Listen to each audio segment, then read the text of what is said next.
Só que antes de entrar aqui, antes de entrar no nosso assunto, eu quero saber de você. Eu sei que você já falou da sua experiência em vários podcasts e entrevistas, que você começou lá no Guarujá quando você tinha 14 anos. Isso, Teve em uma experiência. 1981, Ah. eu vi um OVNI. 1981, que é o ano de ET, né? Quer dizer, ET veio em 82. Foi. Quer dizer, em 81, enquanto ele estava 81. fazendo o ET, você teve uma experiência. Exatamente, Como o é que foi? Spielberg, né? Mas eu nem pensava nessas coisas, não acompanhava o assunto, nem Nada. sabia que tinha OVNI, disco voador, não ligava para esse tipo de coisa. E aí? O que aconteceu? A gente estava assistindo televisão, eu e meu irmão, assistindo o Silvio Santos, vê se pode, né? Naquela época era pequeno, tinha 14 anos de idade. Silvio Santos, alguns dizem que ele é um clone, né? Que é um ET, que é um clone, não é? O Silvio já ouviu essa teoria? Já, mas isso aí é balela. É balela.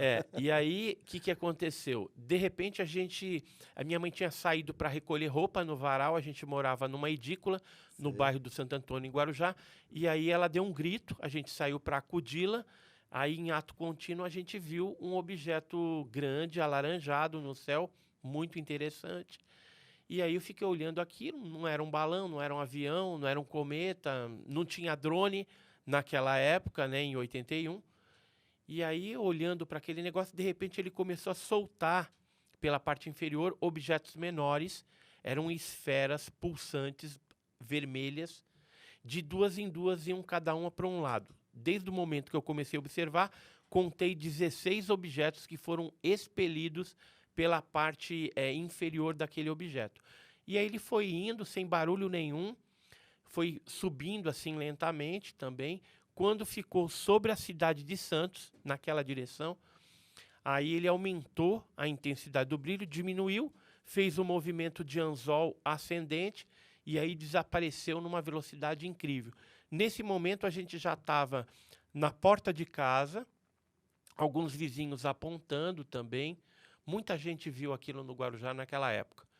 E no dia seguinte eu comentei no Banco do Brasil, já era menor aprendiz naquela época.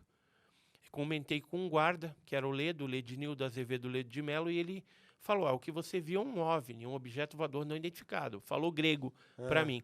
Mas falou, vou te apresentar um grupo de Sumaré, que era o Eduardo e Oswaldo Mondini, dois irmãos gêmeos, que tinham um grupo chamado CEPEX, lá em Sumaré. E aí eu comecei a trocar intercâmbio com eles, mandei uma cartinha com o meu caso. O que é CEPEX? O que quer dizer CEPEX? Era Centro de Pesquisas Exológicas, alguma coisa assim. Certo. Que estudava OVNI, paranormalidade, coisas estranhas lá no interior de São Paulo. Próximo ali a Campinas, né? Sei.